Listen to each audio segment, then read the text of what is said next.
Happy Wednesday, everyone. Hope you are doing well. It's the middle of the week. Beautiful week here in San Diego. The weather has been a little bit off for this time of the year. We've had what we call Santa Ana winds here in Southern California, where we get winds from the east that blow into the west, into the ocean, and they are very strong winds, and it also causes fires, brush fires. They can cause brush fires, and the spread of them at least.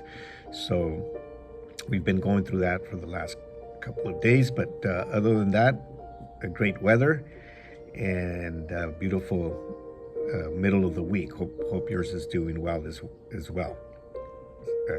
Doing well as well. Sorry about that.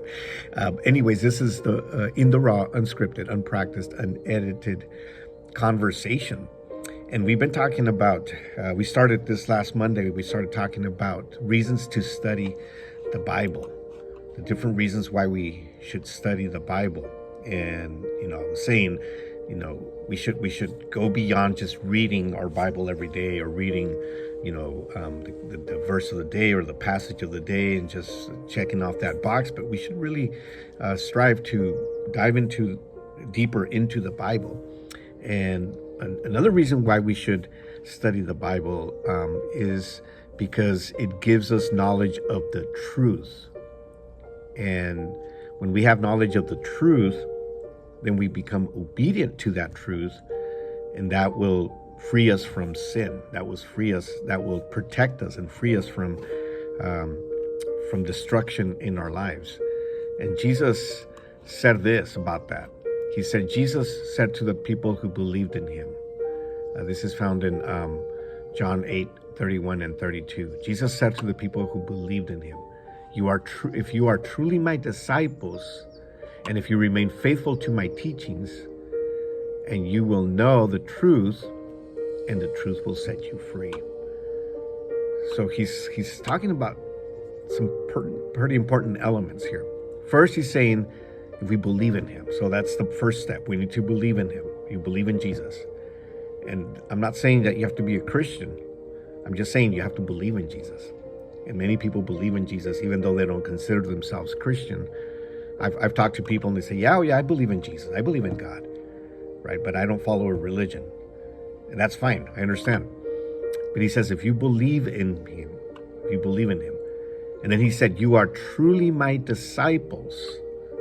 You are truly my disciples. What does it mean to be a disciple? A disciple is much more than just believing in him. Like I said, many people believe in Jesus. The Bible even says that even demons believe in him. They tremble. So being a disciple means that you are following Jesus. It means that you are wanting to be like him. He said himself, he told his disciples, and it's in his word. The words are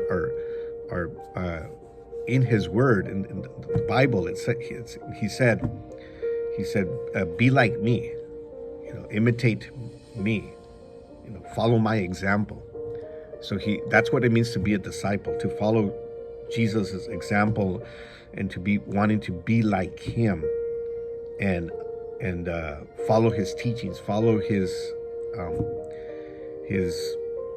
philosophy, if you will, right? You are truly my disciples if you remain faithful to my teachings. Okay, that's the third thing that he's talking about. First, we believe in him, we are his disciples, and then we follow.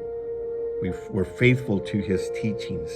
We're faithful to what he taught. Jesus, when you study his life, he came to earth to establish a new kingdom, and he came to earth to change things, right? To change and break some of the rules that were established by the law, and not as much as break those rules, but put a new perspective on those rules. Put a new perspective on what it means to be to believe in God.